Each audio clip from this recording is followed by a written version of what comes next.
Hello বন্ধুরা, আসসালামু আলাইকুম। কেমন আছেন আপনারা সবাই? আশা করছি আপনারা সবাই খুব ভালো আছেন আর আমরা অনেক ভালো আছি। তো আজকে আমি আপনাদের সঙ্গে যে ব্লগটা শেয়ার করছি এটা হচ্ছে রবিবার আর সোমবার এই 2 দিন মিলে একটা ব্লগ আমি তৈরি করেছি। তো এটা হচ্ছে রবিবারের সকাল। এই দিন সকালে উঠে আমার খুব চাপ ছিল, কেননা তার আগের দিন সন্ধেবেলা মানে শনিবার দিন সন্ধেবেলা আমার বাড়িতে আসছিল অনেকগুলো আত্মীয়।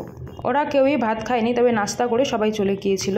আর ওই সময়টা সন্ধ্যাবেলার টাইমটা এত গরম ছিল যে আর বলার মতো ভাষা নেই, এতটাই গরম ছিল। আর ওই গরমের জন্য একদম মাথা কাজ করছিল না। সেদিন শনিবারের দিন সকালে আমি আবার গিয়েছিলাম আমার মেয়ের স্কুলে। সেদিন প্যারেন্ট টিচার মিটিং ছিল, তো সেখানে গিয়েছিলাম।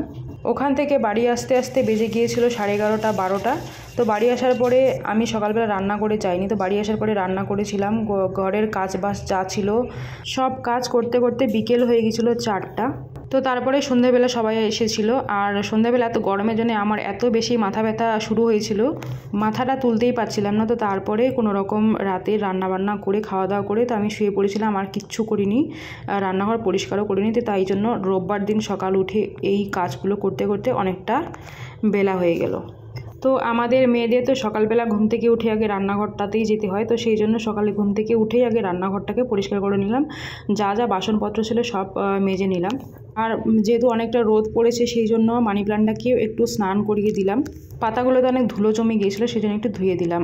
আর ওইদিকে ভাতও বসিয়ে দিয়েছি। আর এই যে ফিল্টারটার জল শেষ হয়ে গেছে, তো অনেক দিন থেকে মাজা হয়নি, তাই আজকে ফিল্টারটাও মেজে নিলাম। আর এদিকে ঘর পরিষ্কার করে নিচ্ছি। বাইরে এত রোদ আর বৃষ্টির কোনো দেখা নেই, সেজন্য ঘরের মধ্যে শুধু ধুলো আর ধুলো, চারিদিকে শুধু ধুলো জমে আছে। প্রতিদিন ডাস্টিং করার পরেও ধুলো পড়তে থাকে। সকালবেলা পরিষ্কার করে নিলে সন্ধেবেলা আবার ধুলো দিয়ে ভর্তি হয়ে যায়। তো এইদিকে রান্না করতে করতে এদিকে টুকটাক ঘরটাকেও পরিষ্কার করে নিলাম। আর এটা হচ্ছে সন্ধেবেলা।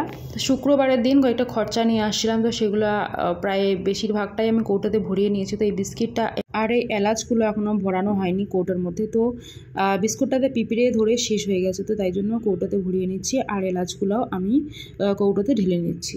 আর এই এলাচটা এত ভালো, এত সুন্দর সেন্ট। আর হচ্ছে এলাচটা একদম সবুজ সবুজ, কত সুন্দর।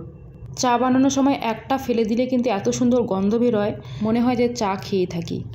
তো এই ক্লিপটা হচ্ছে সোমবারের দিন 11:30 কি 12টার দিকে হবে। তো সকালবেলা আমার রান্নাবান্না তো হয়ে গেছে, কেননা মেয়ে স্কুলে চলে গেছে, ওর জন্য রান্নাবান্না করে ওকে খাইয়েছিলাম। তো একবারে রান্নাটা করে নিয়েছিলাম। তো এখন ভাবছি যে একটা চাটনি বানাবো। কয়েকদিন থেকে মনে মনে ভাবছি যে টমেটোগুলো পড়ে আছে, টমেটোটা একটু চাটনি বানিয়ে ফ্রিজে রেখে দিই, তাহলে কয়েকদিন খাওয়া যাবে। তো সেই জন্যই 4-5টা টমেটো বের করে নিলাম। টমেটোগুলো একটু ছোটো ছোটো, তো টমেটোগুলোকে ছোটো ছোটো টুকরো করে কেটে নিলাম। আর এখন টমেটোর মধ্যে 2টো কাঁচা লঙ্কা, একটু আদা আর 3-4 কোয়া রসুন দিয়ে দিলাম। এবার টমেটোগুলোকে কিন্তু বেশ ভালো করে ধুয়ে নিয়েছি। টমেটোর বীজগুলো যত বেশি সম্ভব ফেলে দিতে হবে।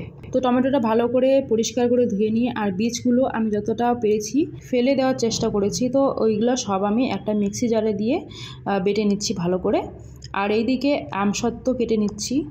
আমসত্ত্ব কাটার আগে আমি কিন্তু ভালো করে ধুয়ে নিয়েছি। এবার আমসত্ত্বটাকে কেটে কেটে একটা বাটিতে নিয়ে এবার একটু জল দিয়ে একটু মেখে রাখবো। আর আমসত্ত্বগুলো কিন্তু জলের মধ্যে ভিজিয়ে রাখলে এমনিতেই অনেক নরম হয়ে যাবে। আর এদিকে কড়াই বসিয়ে দিয়েছি। কড়াইয়ের মধ্যে দিলাম একটু সর্ষের তেল আর কয়েকটা কাজু আর কিশমিশ। কাজু কিশমিশটা ভালো করে ভেজে তুলে নিচ্ছি।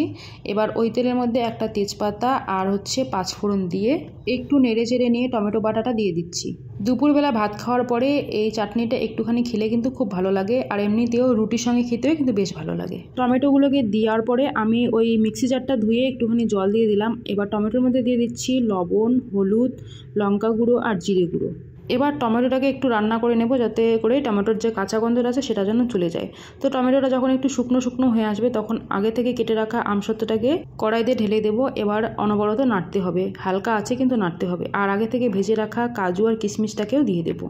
এই চাটনিটাতে কিন্তু খেজুর দেওয়া যায়, তবে আমাকে খেজুর দিলে ভালো লাগে না, তাই আমি খেজুরটা দিলাম না। আর এবার দিয়ে দিচ্ছি 3 চামচের মতো চিনি। আপনারা যেরকম চিনি পছন্দ করেন, যেরকম মিষ্টি পছন্দ করেন সেরকম চিনিটা দিয়ে দেবেন। আর এবার হালকা আছে কিন্তু নাড়তে হবে আর রান্না করতে হবে যতক্ষণ পর্যন্ত না আমসত্ত্বটা গলে যাচ্ছে আর এরকম পাতলা টেক্সচার চলে আসছে। তো আজকের মতো তাহলে এখানেই বিদায় নিচ্ছি। দেখা হচ্ছে আবার একটা নতুন ভিডিওর সঙ্গে। আর আমার ভিডিও যদি ভালো লাগে থাকে তাহলে অবশ্যই আমার পেজটিকে ফলো করতে কিন্তু একদমই ভুলবেন না।